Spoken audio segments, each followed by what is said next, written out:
So, for the last day or so, I've been trying to kind of gather my thoughts about the Manchester attack before I made a video on it. I realized I've been absent from YouTube for a couple of weeks again. I have no excuse. I really just haven't felt that motivated to make videos. I've had lots of ideas, but nothing I felt like I really had to say right away. So I've been focusing on other things. I'm going to try to get back into making videos more regularly, but anyway, though, I feel like I need to preface this by saying that when I first heard about the Manchester bombing, before I knew that it was an Ariana Grande concert, when I just read Manchester bombing headlines all over the place, my heart dropped into my stomach and I panicked because my favorite uncle and his wife and my baby cousin live in Manchester in the UK. And so for me, this is an attack that felt very personal, that felt like it happened obviously not in my own backyard, but in, like, my family's backyard, where I understand the very real human consequences of these attacks, of how they make people feel unsafe in their cities, and how terrible the aftermath is for the victims and their families. So please don't ever think that I am minimizing these, that I don't care about the victims of any of these attacks in London, in Manchester, in Brussels, in Paris, in San Bernardino. I care about these attacks. I do. That being said, I do have a few things that I think need to be addressed about this. First of all, the way we respond to these attacks is always the same, and I'm starting to think that might be part of why they keep happening.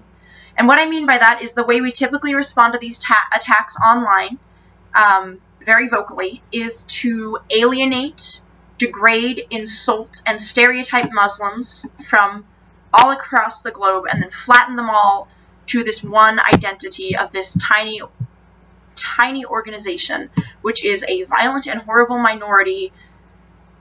Like, such a small minority, I don't think it's even like 1%, because we are talking about a culture that is incredibly diverse and incredibly dynamic and encompasses literally over 1 billion people.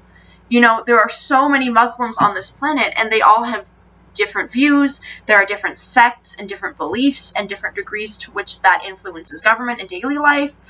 And every single individual Muslim out of those, you know, like thousands of millions of people are different. Just like every single Christian is different, and every single atheist is different, and every single Jew is different, and every single Hindu is different. They're all different. And why this is important is because I'm not going to no true Scotsman Islamic terrorism. I'm not going to say that these are not Muslims and that they don't have any basis in the Quran for their attacks. There are plenty of verses in the Quran where if you cherry pick, you can totally justify terrorism. That said, there are also plenty of phrases and verses in the Bible that if you cherry pick, you can justify terrorism and gender-based violence and pretty much any other terrible thing you want to. So I think when you flatten the books, the holy books, and the interpretation of the books that guide millions of people all over the world to one single interpretation, and then try to claim that your argument is legitimate, you have to sit back and really think about why, and then what impact that has on people. So when you take this terrorist attack and you use it as an excuse to demonize all Muslims, you have to remember that they are using your demonization of them to demonize you. ISIS and other terrorist organizations primarily get recruitment through using U.S. attacks and or not even U.S. attacks, Western attacks and Western treatment of their culture as proof that what they are saying is true. They use it as a means of legitimizing their arguments and their recruitment tactics to show that that there is a threat against their culture on a global level. And so what they do is they use that, and they go online and they communicate with youth who are at risk for radicalization. Generally young men, although a lot of young women fall prey to it as well. And basically what they do is they take the feelings of inadequacy and isolation and rejection that these teenagers and young adults feel because they're in a culture that isn't actively rejecting them, and they use that to pull them in, to radicalize them. You're taking people that otherwise may never have been radicalized, may never have thought a violent thought in their life, and you are giving them and you are endorsing a philosophical framework and narrative that does create this huge divide between Islam and other cultures, that does create this huge divide between Islam and Christianity and Western culture specifically. And when you do this, you are basically stoking the flames for what's happening.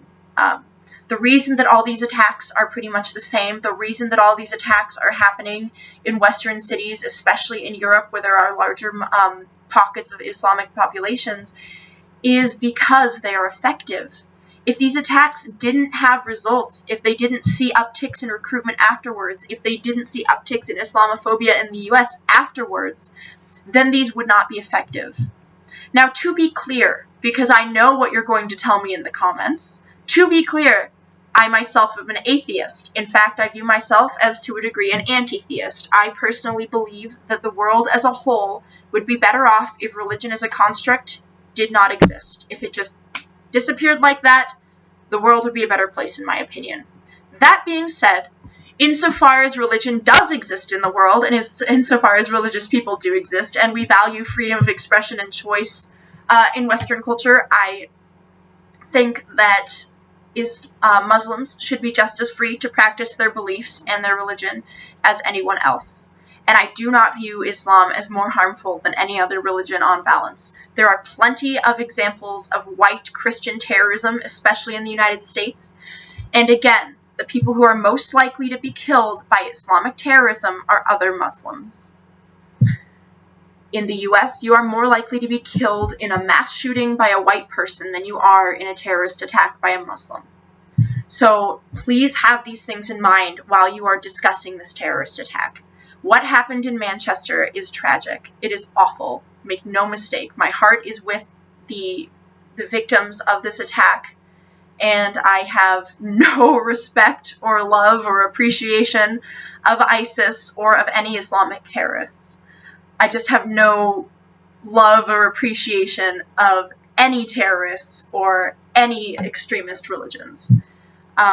So please, in the coming days, try and approach this topic with as much sensitivity and compassion as you possibly can, because the world is listening.